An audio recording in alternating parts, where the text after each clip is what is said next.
अब गोस्वामी जी की मान्यता जो है वो ये है कि ये भूमि क्या है। एक भूमि तो वह है कि जिसमें आप और हम यहां बैठे हुए हैं, और दूसरी भूमि वह है कि जिसके लिए गोस्वामी जी कहते हैं सुमति भूमि। सुंदर जो बुद्धि है वही भूमि है। किंतु बुद्धि की भूमि होते हुए भी अगर उसे हल से न जोता जाए तो वो भीतर वाला स्वरूप प्रकट नहीं होगा। और इसलिए ये जो नुकीलापन है, यह है बुद्धि का वह भाग जिसको हम कहते हैं सूक्ष्मता, बुद्धि का पैनापन। तो बुद्धि जो है, एक तो ऐसी बुद्धि हो जो प्रशांत है, और उसमें जब ऐसी नुकीलेपन की, ऐसा पैनापन कि जिस पैनेपन का उद्देश्य कई लोगों के लिए शब्द कहा जाता है कि इनकी बुद्धि तो बड़ी पैनी। तो पैनी बुद्धि सर्वदा सुखदायी नहीं होती। इसलिए दो व्यंग आते हैं रामचरितमानस में। गीध जो है, गीध के विषय में बड़ी प्रसिद्ध ये बात है कि गीध उड़ने की कला में बड़ा निपुण होता है और उसकी दृष्टि बड़ी पैनी होती है। आप गीध को देखेंगे तो आप पाएंगे कि आकाश में वो मंडरा रहा है और उसकी दृष्टि भी अत्यंत पैनी होती है, वो दूर दूर तक देख लेता है। किंतु रामायण में दो ऐसे गीधों का वर्णन किया गया जिसने का उड़ने के लिए पंख की कला का महत्व है और दूर दूर तक देखने के लिए तो दृष्टि का महत्व है।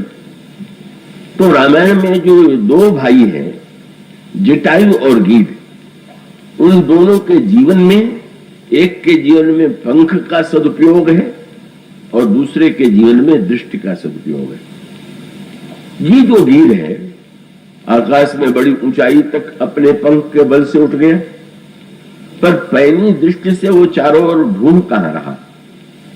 गया तो आकाश में और उसकी दृष्टि दूर दूर तक पृथ्वी के चारों ओर देख रही है कि कहीं कोई पशु मरा हुआ पड़ा है क्या, और उस मरे हुए पशु को खोज लेता है दूर से और फिर मड़रा करके उसी पर उतरता है और उसका मांस खा करके वो अपनी की तृप्ति का अनुभव करता है।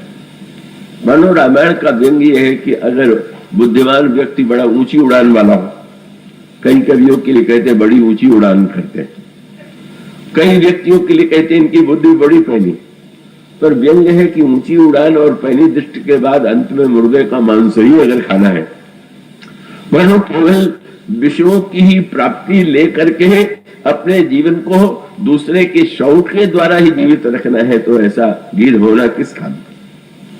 गीधत्व की सार्थकता तो तब है जब जटायु के समान तो या तो शक्ति थी और रावण यदि श्री सीता जी का हरण करके ले जा रहा है तो जटायु ने चुनौती दी, संघर्ष किया, और संघर्ष करने के बाद ऐसा भी हुआ एक क्षण की जब रावण ने जटायु जी के पंख काट लिए। उड़ने की शक्ति का लगता है कि अब समाप्त हो गई, लेकिन वो ऐसी अच्छी बुद्धि थी उनकी जटायु जी की कि प्रभु जब आए और देखा कि जटायु के पंख कटे हुए तो आंखों में आंसू आ गया। किसने आपको कष्ट दिया? उन्होंने कहा कि महाराज नाथ दशानन यह गति की नहीं, रावण ने ये गति की। प्रभु की आंखों में आंसू है, पर गिरिराज जी ने यही कहा कि महाराज इसमें शारीरिक कष्ट भले ही हुआ हो, पर एक लाभ तो हुआ है क्या, कि जब तक मेरे पास पंख थे तब तक मुझे उड़ करके आपके पास आना पड़ता था, और आज पंख कट गया तो आपको मेरे पास चल के आना पड़ा। तो ये भी तो एक सार्थकता है। उसका अभिप्राय है कि बुद्धि की उड़ान के बाद यदि व्यक्ति के पक्ष कट गए, बुद्धिमान व्यक्ति भी तो पक्ष युक्त होता ही है, और वो अपनी बुद्धिमत्ता का अभिमान यदि नष्ट हो गया। गिरिराज जी ने चुनौती देते हुए कहा था रावण से, सीता जी से पुकार करके कहा था, सीते पुत्र करस जनित त्रासा करिहो धान करना सा, पुत्री सीते, तुम चिंता मत करो, मैं इस राक्षस का विनाश कर दूंगा। तो ये तो बड़ी उत्साह भरी वाणी है, लेकिन ऐसा तो नहीं कर पाए। उन्होंने वीरता पूर्वक युद्ध किया, शक्ति भर युद्ध किया, और ऐसा भी हुआ कि जब उन्होंने कुछ क्षणों के लिए रावण को परास्त कर दिया, लेकिन उसके बाद भी रावण चैतन्य हुआ और रावण ने तलवार लेकर के पंख काट दिया। अब यहां पर अंतराल में गंभीर संकेत है कि रावण मूर्तिमान मोह है और अन्य कोई व्यक्ति तो उसे चुनौती नहीं दे पाता है, पर यह गीध जो है, जो बुद्धि का सदुपयोग करता है और वो मोह के घनीभूत रावण को चुनौती देता है। किंतु क्या बुद्धि में के लिए संभव है क्या कि वो अपनी शक्ति से मोह का विनाश कर दे? और उसका उत्तर यह है कि बुद्धि को संघर्ष तो करनी चाहिए, पर इसमें भी कोई संदेह नहीं कि बुद्धि का जो विनाश होता है, जब उन्होंने ये कहा कि वह चिंता मत करो, मैं इस राक्षस को मार के रहूंगा, तो ये मानो एक ये पंख कटने पर उन्होंने अर्थ ये ले लिया कि नहीं नहीं, मेरे जीवन में जो एक धारणा थी कि मैं रावण को परास्त कर दूंगा, वो संभव नहीं। पर वो अपनी स्थिति को का अपनी मनोभावना को भगवान राम के सामने प्रकट करते हैं और अंत में भगवान श्री राम उनकी बताई हुई पद्धति से ही सीता जी का अन्वेषण करते हैं और उसके बाद रावण का वध करते हैं। और इस तरह से गिरिराज दिखा, और इसीलिए प्रभु ने एक संभाल किया क्या कि गिरिराज जी का शरीर जब छूटा तो भगवान राम ने उनको कौन सा रूप दिया? विष्णु का रूप दिया, और वो विष्णु के रूप में गए। तो मानो प्रभु का अभिप्राय यह था कि तुमने रावण को मारने के लिए कहा था, तो विष्णु के रूप में यदि मैं मारूंगा तो तुम भी तो मेरे ही स्वरूप हो, इसलिए आज नहीं तो बाद में तो तुम्हारा संकल्प जो है वो पूरा हुआ। बुद्धि में जो सात्विक अभिमान था वो भी नष्ट हो गया, और उसके पश्चात वह बुद्धि भगवान की शरणागति में स्थित हो जाती है, और अंत में भगवान तो इतना सम्मान देते हैं गिरिराज को कि उतना सम्मान तो प्रभु ने किसी को नहीं दिया।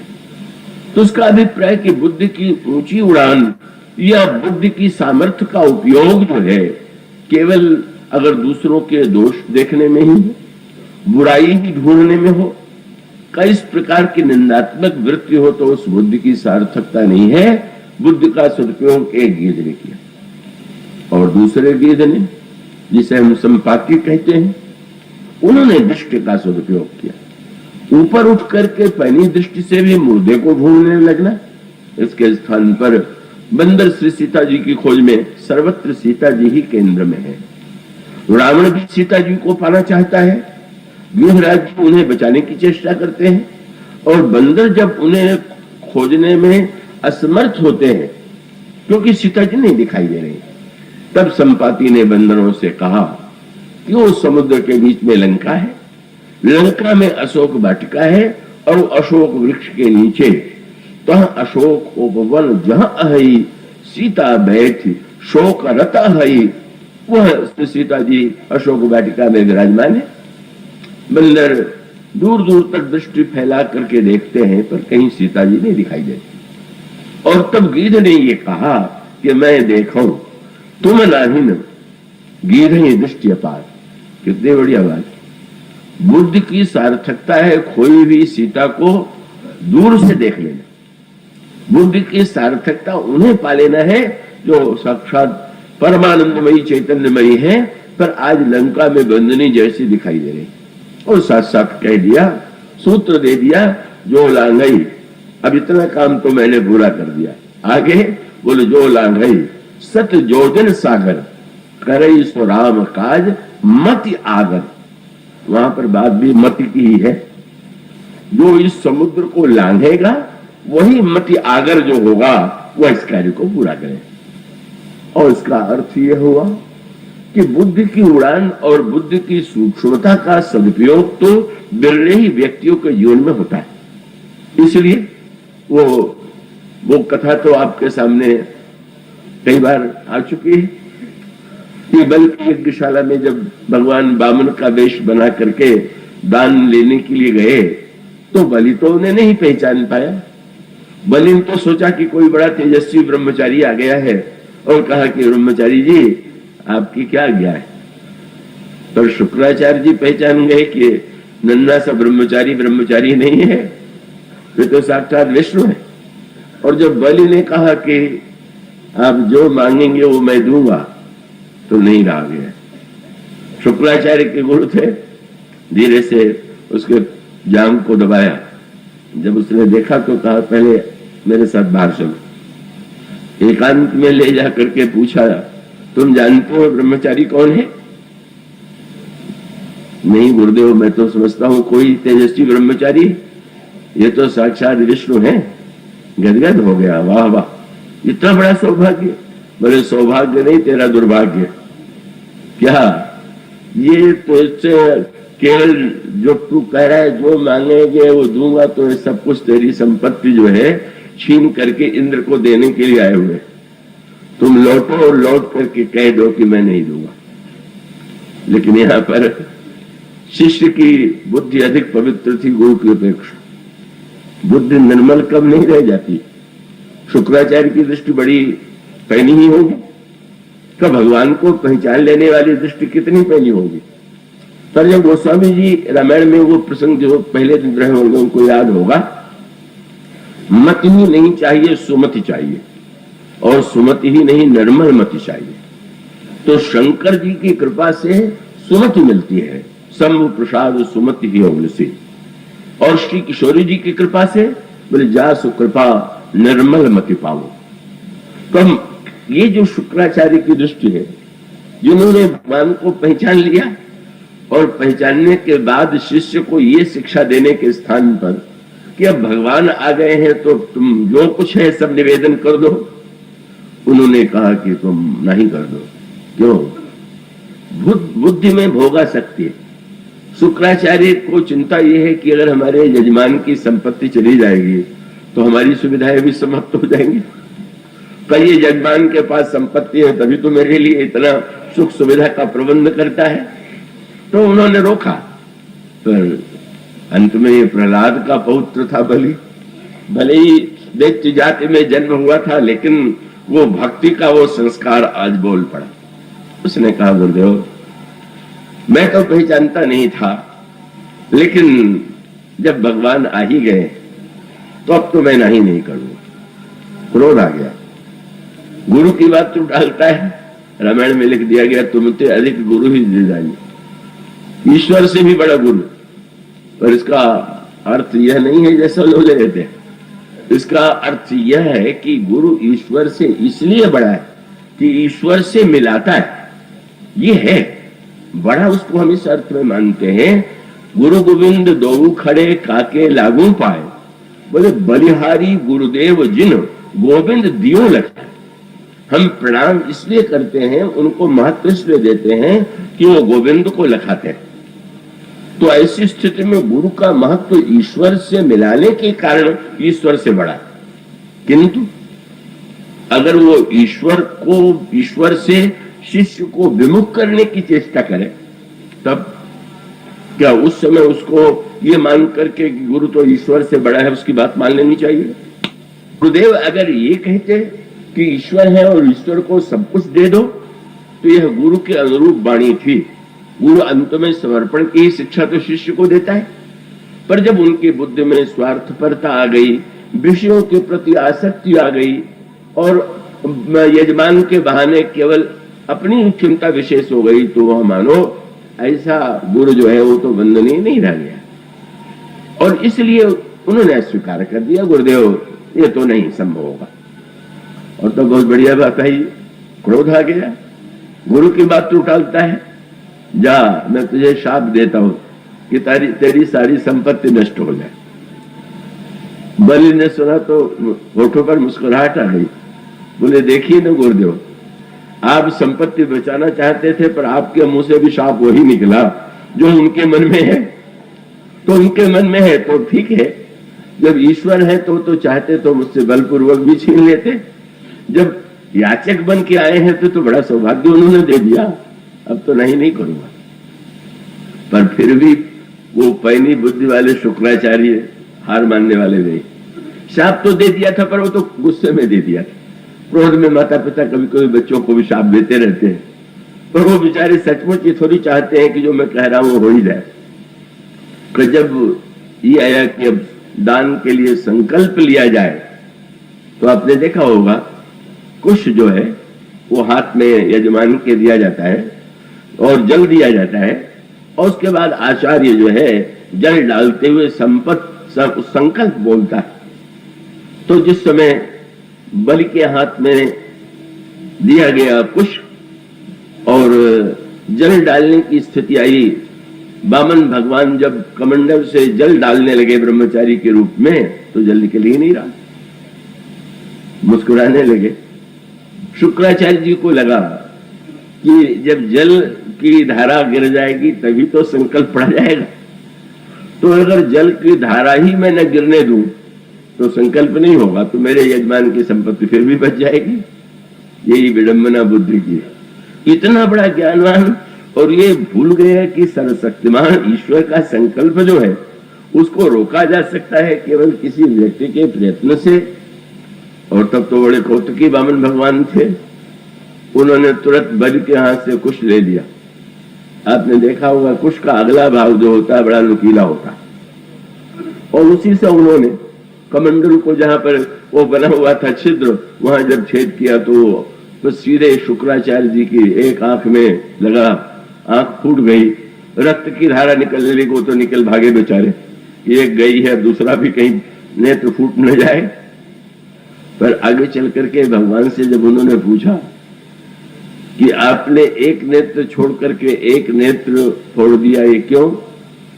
तो उन्होंने कहा कि तुम इतने बड़े विद्वान हो, जानते हो अंतर जीवन में एक नेत्र नहीं दो नेत्र चाहिए। और नेत्र कौन से? बोले ज्ञान विराग नयन उर्गारी, ज्ञान और वैराग्य के दो नेत्र। तो तुम्हारा ज्ञान का नेत्र तो बिल्कुल ठीक था, क्योंकि तुमने मुझे पहचान लिया, पर वैराग्य वाला नेत्र ठीक होता तो शिष्य को समर्पण के लिए कहते, ना ही करने के लिए ना कहते। तो मैंने समझा कि आंख जब बेकार की है तो इसको फोड़ ही देना ठीक है। क्यों भ्रम हो किसी को कि दोनों आंख वाले, देख के लगता होगा कि दो आंख वाले हैं, वैराग्य रहित। महाराज आपने बड़ा विचित्र कार्य किया। कुश का प्रभु ने हंस करके यही कहा कि तुम्हारी आंख तो, ये संस्कृत में हिंदी में भी किसी की बुद्धि बड़ी पैनी हो तो कहते इनकी बुद्धि बड़ी कुशाग्र है। कुश का अगला भाग बड़ा निपुण। भगवान ने यही कहा कि तुम्हारी कुशाग्रता नहीं तुम्हारी आंख फोड़ दिया। इतनी कुशाग्र बुद्धि थी, मुझे पहचान लिया, न रोका होता न आंख फूटती।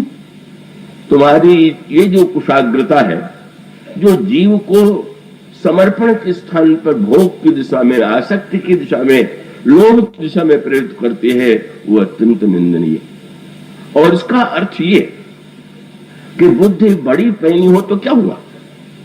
अगर वो सुमति नहीं है और निर्मल मति नहीं है, बुद्धि में जो मल होते हैं उसका उसमें अभाव नहीं है, तो बुद्धि किसी काम की नहीं।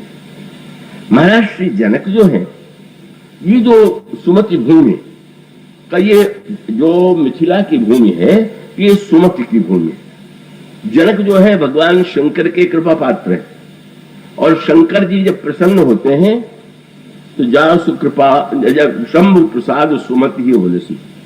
इन्हीं जनक को भगवान मां शंकर ने अपना धनुष भी दिया। जनक शंकर जी के भक्त भी, और वहां पर मानो यह मिथिला की भूमि जो है वो सुमति की भूमि, और उस सुमति की भूमि में जनक जैसा व्यक्ति जो हल चला रहा। लेकिन विशेषता यही कि संसार में किसान जब हल चलाता है तो बीज डालने के लिए, और यही हमारे जीवन का उपयोग है। हम जब भी कर्म करते हैं, बुद्धि का उपयोग करते हैं तो अपनी इच्छा को पूरी करने के लिए। पर जनक ने उसका उस दिशा में उपयोग नहीं किया, और उन्होंने जब वह हल चलाया जो अत्यंत नुकीला, इसके लिए रामायण में फिर उसकी ओर संकेत आपको जाएगा, जहां पर गोस्वामी जी भक्ति मणि का वर्णन करते हैं। और भक्ति मणि का जो वर्णन उन्होंने किया, भक्ति मणि कैसे मिलेगी, तो उन्होंने कहा पावन पर्वत वेद पुराना, राम कथा रुचिरा कर नाना, मर्मी सज्जन कुमति, तो सुमति कुदारी, ज्ञान विराग नैन उरगारी, भाव सहित जो खोजई पानी, तो पाव भगति मन अति सुख खानी। और यहाँ पर वह कुदाल भी जो होता है वो अत्यंत नुकीला है, और इसका अभिप्राय यह है कि हमारी बुद्धि की सूक्ष्मता जो है वो मानो भक्ति की प्राप्ति के लिए, भक्ति मणि की उपलब्धि की दिशा में अगर उसका सदुपयोग होगा, सांसारिक कामनाओं की पूर्ति के लिए नहीं होगा, तो मानो वहां पर वो जो प्रकट हो गई साक्षात श्री सीता जी, जो मूर्तिमती तुरीयावस्था है, योगी ने उस तुरीयावस्था को पा लिया अपनी निष्कामता के द्वारा, अपनी बुद्धि की सूक्ष्मता के द्वारा, वासना के अभाव के कारण। किंतु तुरीयावस्था का की सार्थकता, तुरीयावस्था का जो परम फल है वो तो ब्रह्म का साक्षात्कार है, और आज वही स्थिति पूरी होने जाएगी।